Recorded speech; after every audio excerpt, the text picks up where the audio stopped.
मैं और प्रभु गणेश जी दोनों ही महेंद्रपुरी के भीतर जाकर लौटे, किंतु वहां तो हमें कोई विशेष दुर्गाकार रचना दिखाई नहीं दी।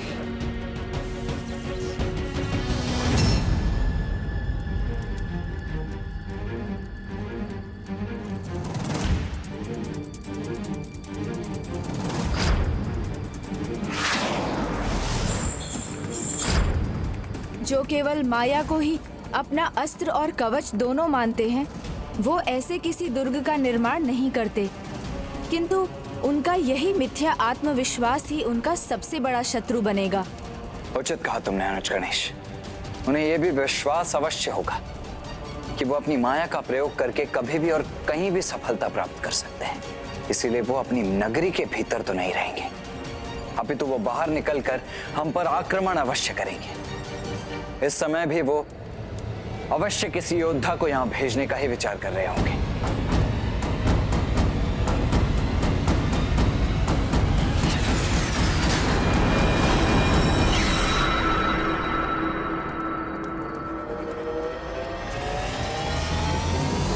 असुर सम्राट सूरपद्मन की, असुर सम्राट सूरपद्मन की, असुर सम्राट सूरपद्मन की, सम्राट सूरपद्मन की।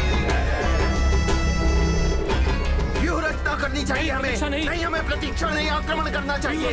उनकी सेना को मसल कर रख देना चाहिए। हम यहाँ बैठे हुए हैं, जाकर घेर लेते हैं उन्हें। हाँ, हम घेर लेंगे। ये सभी स्वयं का बलिदान देकर भी युद्ध करने को तैयार है, और यही तो माँ भी चाहती है। मुझे समय रहते ज्येष्ठ को इसके प्रति सतर्क करना होगा। कहीं हम भूल तो नहीं कर रहे हैं। हम तैयार हैं, अपनी संपूर्ण शक्ति झोंक देंगे हम, विजयी होंगे हम तैयार हैं। अहंकारी है सूरापद्मन, किंतु महेंद्रपुरी के राज सिंहासन पर स्थित होकर भी अपनी माता सुरासई के वश में है, और उसका अनुज सिंहमुख पराक्रमी और सिंह के समान शक्तिशाली भी है, और युद्ध कौशल में पारंगत भी है।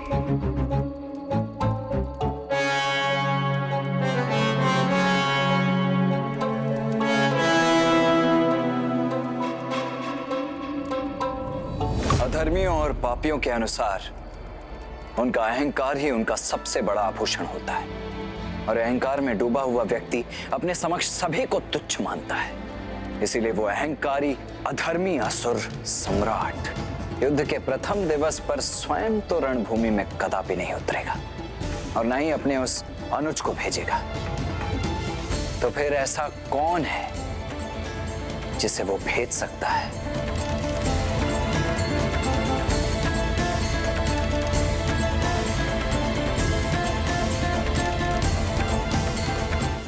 अहंकारी अधर्मी असुर सम्राट युद्ध के प्रथम दिवस पर स्वयं तो रणभूमि में कदापि नहीं उतरेगा। तो फिर ऐसा कौन है जिसे वो भेज सकता है?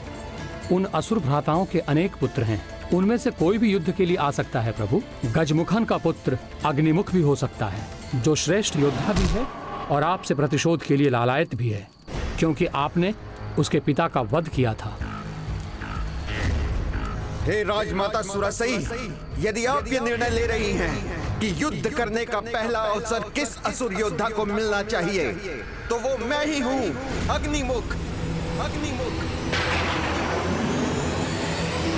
प्रतिशोध की भावना सदैव अनुचित निर्णय ही करवाती है, इसलिए यदि उनमें तनिक भी समझ होगी तो वो उसे तो कदापि नहीं भेजेंगे। आप मुझे सूरापद्मन के अन्य पुत्रों के विषय में बताइए।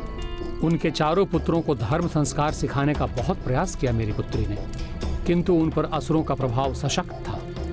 इसलिए माया सुरासई ने जो उन्हें सिखाया उन्होंने वही सीखा। उसमें से एक है असुरेंद्र।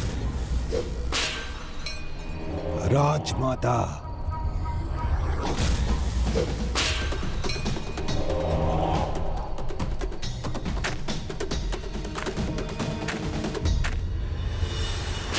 वाह, अद्भुत! ये तो अति उत्तम है।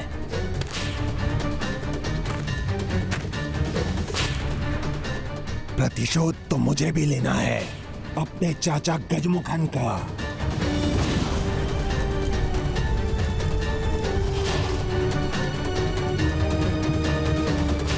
मेरे बल के आगे कोई नहीं बचेगा, ना ही उसका सेना नायक, ना ही उसकी सेना। मेरे क्रोध की अग्नि में सब जलकर भस्म हो जाएंगे।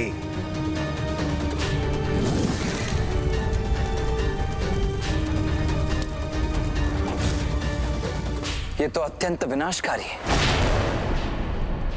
इसका उचित प्रयोग तो अस्त्र रूप में है, सेना नायक के रूप में नहीं। स्वामी कार्तिकेय, मेरी पुत्री से सिंहमुखन को भी एक पुत्र प्राप्त हुआ है, जिसका अंतर उसके बाहर से भी अधिक अंधकारी है, जो ऊपर से सौम्य है किंतु भीतर से बहुत ही क्रूर है। केवल अपनी रणनीति से ही अनेकों युद्ध जीत चुका है वो। असुर सम्राट, आज के युद्ध के लिए आपके अनुज महायोद्धा सिंहमुखन का पुत्र आदिमुखम अर्थात मुझे ही जाना चाहिए। नहीं, तुम मेरे एकमात्र पुत्र हो, तुम्हें मैं नहीं खोना चाहता।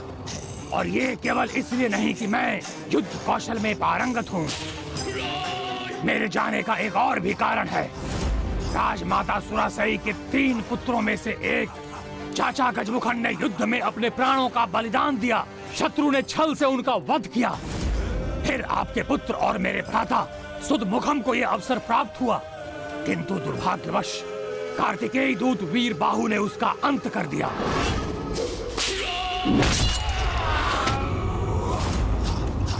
तब राजमाता के तीसरे पुत्र मेरे पिता सिंहमुखन को यह दायित्व निभाना चाहिए। इसलिए इनकी ओर से मैं जाने का इच्छुक हूँ। और विश्वास रखिए, मारूंगा या मार कर मरूंगा, मेरे लिए बीच का कोई मार्ग नहीं है।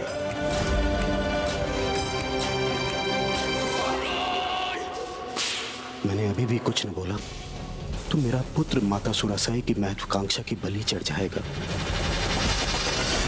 नहीं, आदिमुखम को भी नहीं भेजेंगे वो, क्योंकि वो अनेकों युद्ध में अवश्य विजयी हुआ होगा, किंतु देवताओं के विरुद्ध एक भी युद्ध में नहीं।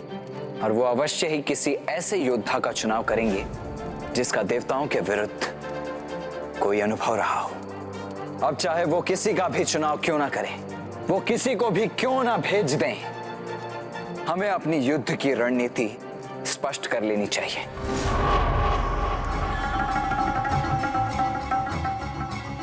तो कदाचित मुझे इस भरी सभा में ही मां की वास्तविकता उजागर करनी होगी।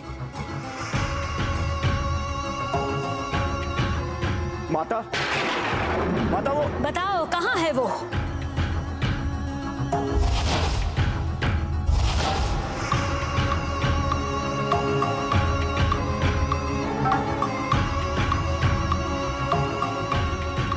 मेरा आदेश ध्यान से नहीं सुना था तुमने?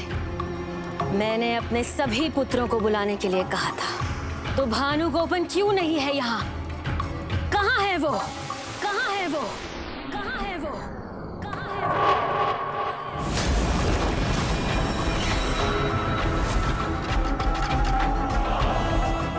माता, 11 दिन की शिव आराधना में व्यस्त है वो।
ओम नमः शिवाय, ओम नमः शिवाय, ओम नमः शिवाय।